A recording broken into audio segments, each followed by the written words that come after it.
Por 5.000 anos, Stonehenge permaneceu em silêncio enquanto cada geração tentava decifrá-la e fracassava.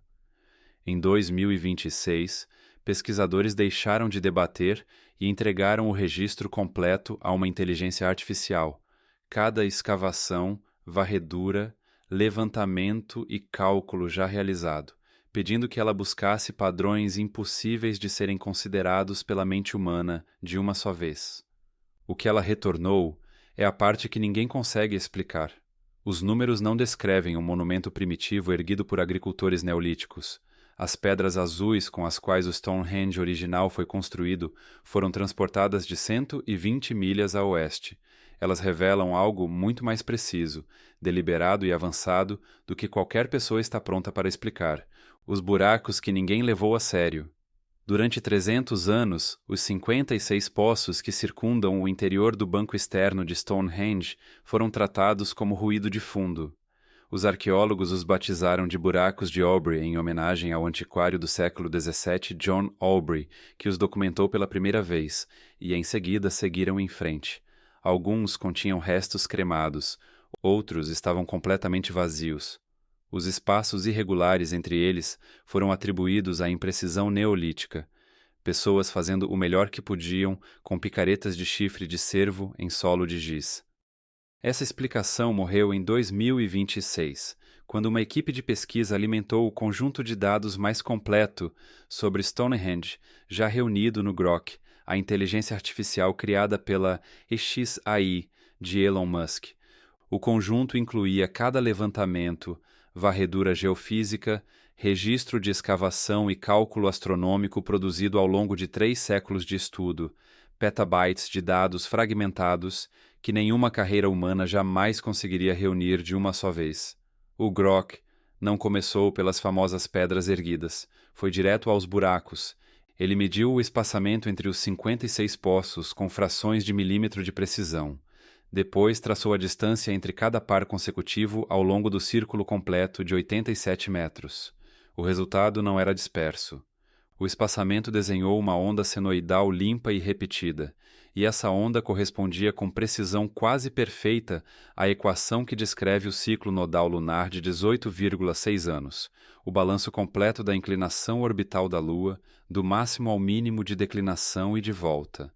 A doutora Jennifer Walsh, astrônoma convocada para verificar o resultado, rodou a correlação 2 vezes antes de incluí-la em seu relatório. Sua conclusão foi inequívoca. A correlação entre o espaçamento dos buracos de Aubrey e a mecânica orbital lunar é estatisticamente avassaladora. A probabilidade de isso ocorrer por acaso é efetivamente 0. Então veio a pergunta que permanecia sem resposta há séculos. Por que exatamente 56? A resposta do Grok foi matemática. 18,6 multiplicado por 3 equivale a 55,8, arredondado para 56. O anel codifica 3 ciclos nodais lunares completos. 56 anos do movimento da Lua congelados no chão em giz. Para construir isso, alguém primeiro precisou observar os pontos de nascimento e ocaso da Lua por quase 2 décadas, acompanhando uma variação que a maioria das pessoas nunca nota, com precisão suficiente para convertê-la em distância física ao longo de um círculo de 87 metros. Isso não é um único observador, é uma corrente de pessoas passando o trabalho adiante por uma geração inteira antes de o primeiro poço ser cavado.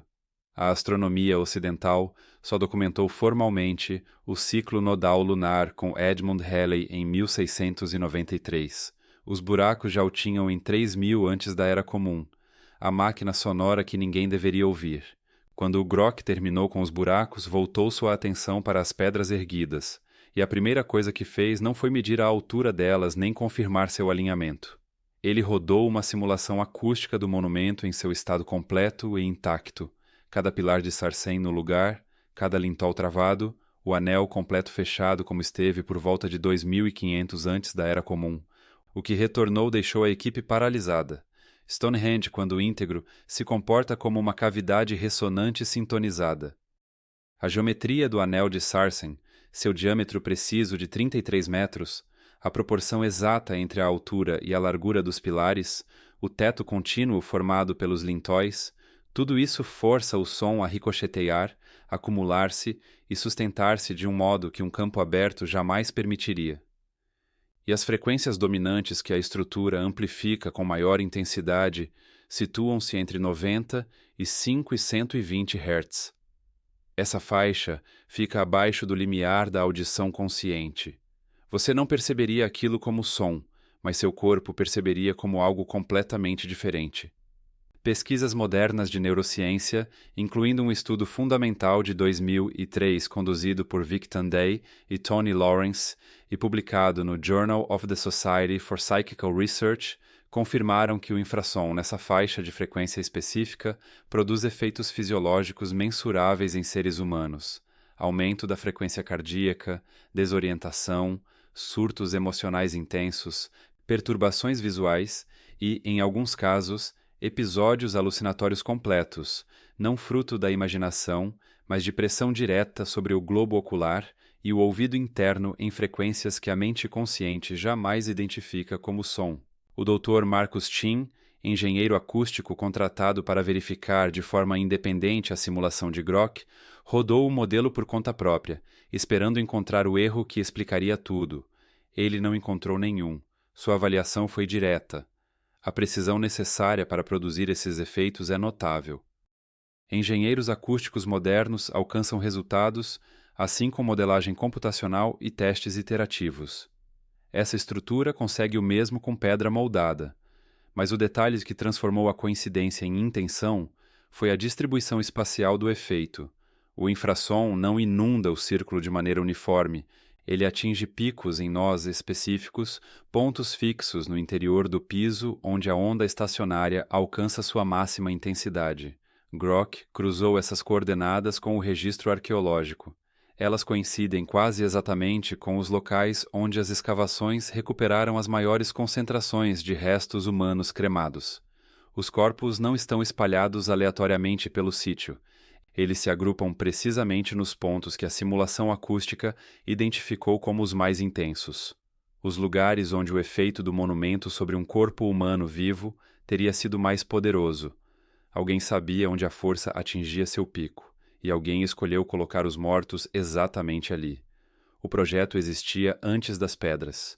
Quando Grok ampliou sua análise para além do monumento em si, incorporando levantamentos de terreno por LAR, varreduras de radar de penetração no solo e registros arqueológicos cobrindo vários quilômetros quadrados ao redor de Stonehenge, todo o enquadramento do projeto se transformou, porque Stonehenge não é o projeto em si, é o toque final em algo que já estava lá. A inteligência artificial processou dados do Stonehenge Hidden Landscapes Project, um levantamento de uma década liderado pelo professor Vincent Gaffney, da Universidade de Bradford, concluído em 2020, que mapeou o terreno ao redor com um nível de detalhe sem precedentes. O que Grok encontrou ao aplicar reconhecimento de padrões sobre todo esse conjunto de dados não foi um monumento isolado numa planície vazia. Era uma única figura geométrica coordenada traçada por quilômetros de terreno, com Stonehenge posicionada em seu centro calculado. Túmulos funerários dispostos em relações triangulares precisas com o círculo. Cercamentos de terra correndo em linha absolutamente reta por quilômetros. Círculos de madeira colocados a distâncias exatas que marcam eventos astronômicos específicos quando observados a partir do centro do monumento. Cada elemento obedecendo à mesma geometria subjacente, conectado, deliberado e completamente invisível para qualquer pessoa que estivesse de pé, no chão dentro dele. A doutora Sarah Bradford, arqueóloga de paisagem que revisou a sobreposição de Grok, descreveu o momento em que a inteligência artificial traçou as linhas de conexão por todo o conjunto de dados. Vistos como sítios isolados, nada se resolve. No instante em que a inteligência artificial os tratou como um único sistema, o design se tornou óbvio. Ele havia estado ali o tempo todo, sem ser lido. Então, Grok datou as peças e a cronologia destruiu completamente a narrativa simples. Vários terraplenos e túmulos integrados a essa geometria paisagística foram construídos entre 3.500 antes da Era Comum e 3.000 antes da Era Comum, ou seja, entre 500 e 1000 anos antes de o Círculo de Sarsen ter sido erguido. O projeto não foi desenhado em torno de Stonehenge. Stonehenge foi inserido num plano que já existia antes dele, encaixado com precisão dentro de um projeto maior traçado por pessoas que nunca viveram para ver sua conclusão. Manter essa geometria com tamanha exatidão ao longo de quilômetros de terreno, sem aeronaves, sem satélites, sem instrumentos de medição, além de ferramentas rudimentares de alinhamento, exigiu uma precisão angular que Grock calculou com margem de apenas alguns metros em distâncias superiores a 3 quilômetros. Esse nível de rigor não voltaria a aparecer na história europeia, documentada até os levantamentos topográficos da Grécia Clássica, aproximadamente 2500 anos mais tarde. O conhecimento já estava se perdendo enquanto construíam. Toda a história de civilização segue o mesmo arco. As pessoas começam de forma rudimentar, vão melhorando, refinam suas técnicas ao longo das gerações e deixam seus trabalhos mais sofisticados por último. Stonehenge percorre esse caminho ao contrário, e Grock foi o primeiro sistema preciso o suficiente para comprovar isso. Quando a inteligência artificial cruzou as sequências de datação por radiocarbono com os dados estruturais e acústicos de cada fase da construção, um padrão surgiu com uma consistência desconcertante. O trabalho mais antigo é o mais preciso. O trabalho mais recente é o mais grosseiro, e não por uma margem pequena, mas por uma margem que torna impossível culpar dias de mau tempo ou trabalhadores cansados. Os primeiros arranjos de pedras azuis, datados de aproximadamente 2400 anos antes da Era Comum, revelam a compreensão mais profunda de acústica harmônica. As pedras posicionadas na fase inicial do Sarsen atingiam seus nós acústicos com um erro médio de 3,2 centímetros. Nas fases finais de construção, por volta de 1600 antes da Era Comum, esse erro havia crescido para 12,7 centímetros, quase 4 vezes maior, medido no mesmo tipo de posicionamento no mesmo monumento. Essa diferença não é descuido manual. É a distância mensurável entre quem entende por que uma pedra vai exatamente ali e quem apenas se lembra de que ela deve ir mais ou menos ali. Um é conhecimento. O outro é uma cópia desse conhecimento, diluindo-se a cada geração que o transmite. O Dr. Andrew Chamberlain, bioarqueólogo da Universidade de Manchester, observou em sua análise de 2015 sobre os registros esqueléticos de Stonehenge que a população responsável pelas fases mais tardias da construção não apresenta diferenças biológicas significativas em relação aos construtores anteriores, mesma ancestralidade, mesma capacidade física. O declínio não estava nas pessoas, estava no que lhes havia sido transmitido. Grock encontrou essa mesma deterioração nas marcas das ferramentas. As pedras mais antigas carregam assinaturas de trabalho compatíveis com uma técnica única e coerente, controlada, sistemática, aplicada com clara compreensão de como o Sarsen fratura sob pressão. As pedras mais recentes exibem múltiplas técnicas sobrepostas numa mesma superfície, separadas por camadas de erosão, sugerindo décadas entre as sessões de trabalho. Pedras parcialmente talhadas, abandonadas, retomadas e concluídas por alguém que usava um método completamente diferente, alguém que podia ver o trabalho anterior, mas não conseguia lê-lo. O arquivo de varredura a laser produzido pelo English Heritage em 2012, cobrindo 833 marcas individuais de ferramentas nas superfícies de Sarsen, forneceu os dados brutos. O reconhecimento de padrões de Grock fez o que nenhum analista humano havia conseguido. Classificou cada marca por família técnica e rastreou como essas famílias foram se transformando ao longo da linha do tempo da construção. O encerramento, que nunca foi um abandono. A maioria dos sítios perece de forma caótica, incêndios, inundações, invasões, negligência lenta. A arqueologia do colapso tende a parecer exatamente isso. Objetos quebrados deixados onde caíram, lareiras apagadas no meio de uma refeição, o rastro de pessoas que pararam de se importar ou simplesmente deixaram de existir. Por volta de 1600 antes da Era Comum, toda a atividade em Stonehenge cessou.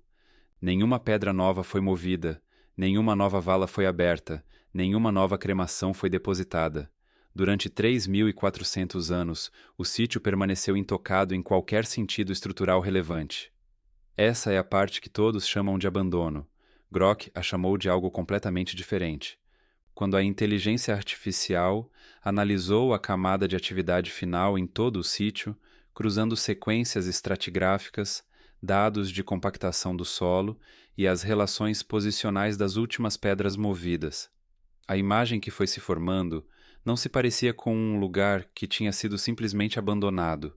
Parecia um lugar que havia sido fechado de forma deliberada, cuidadosa e com pleno conhecimento do que se estava fazendo.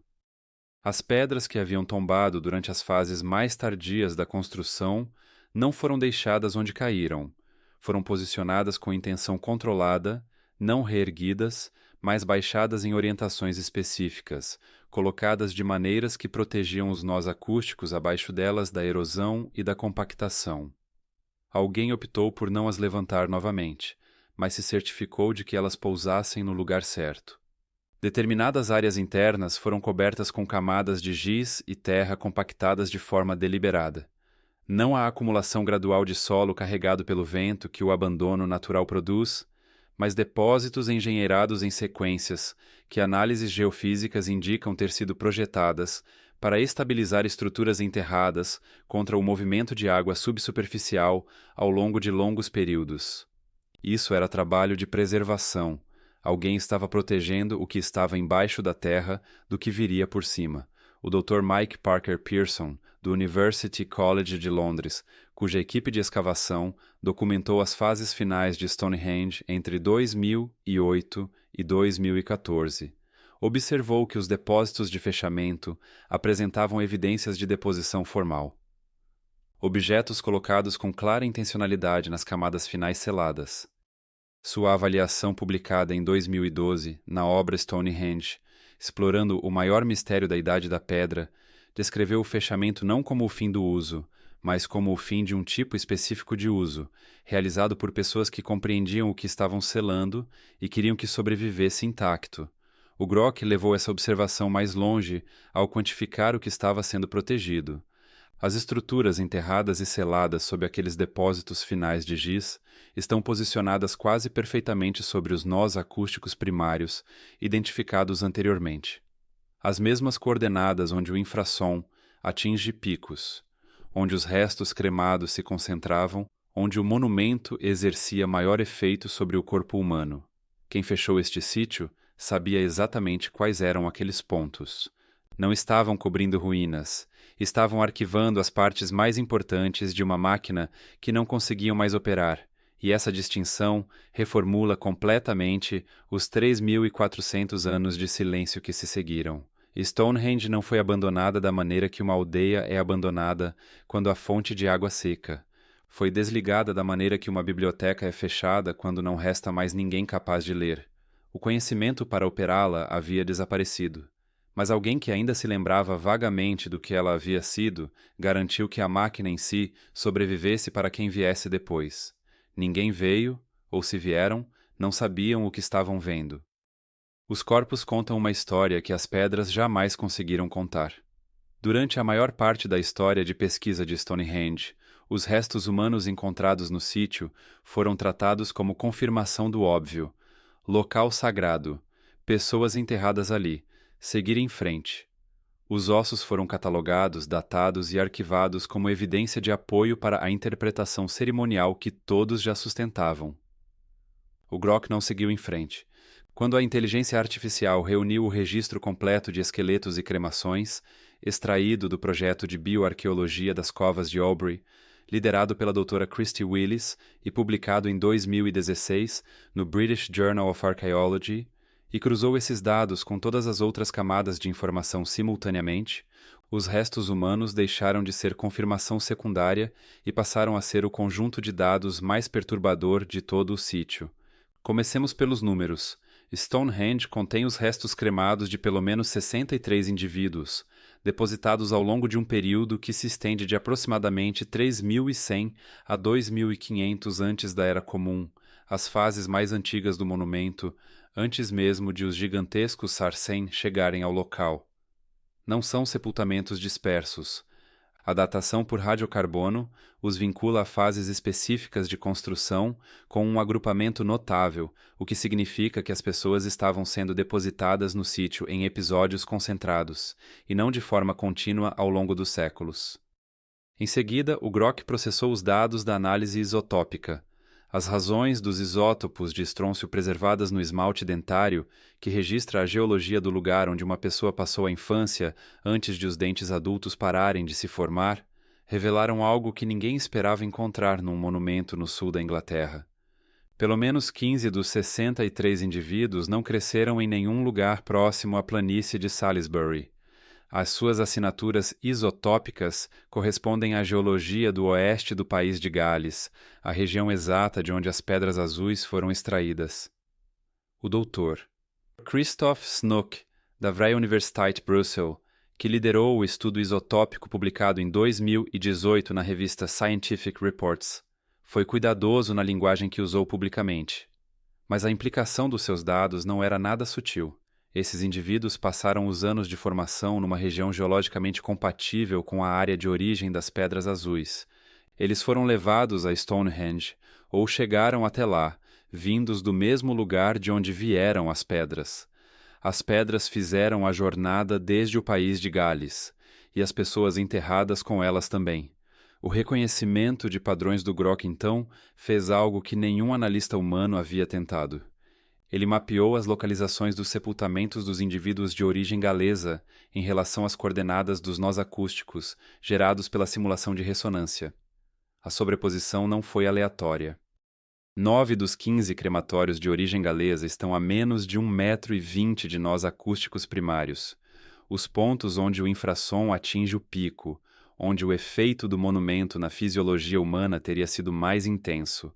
Não eram peregrinos aleatórios que simplesmente morreram perto de um sítio sagrado. Eram pessoas específicas, vindas de um lugar específico. O mesmo lugar de onde vieram as pedras acusticamente mais significativas, depositadas nos pontos acusticamente mais significativos do monumento. E os seus perfis etários tornavam tudo ainda mais desconcertante. A análise osteológica da densidade óssea e do desgaste articular compilada pela equipa do Dr.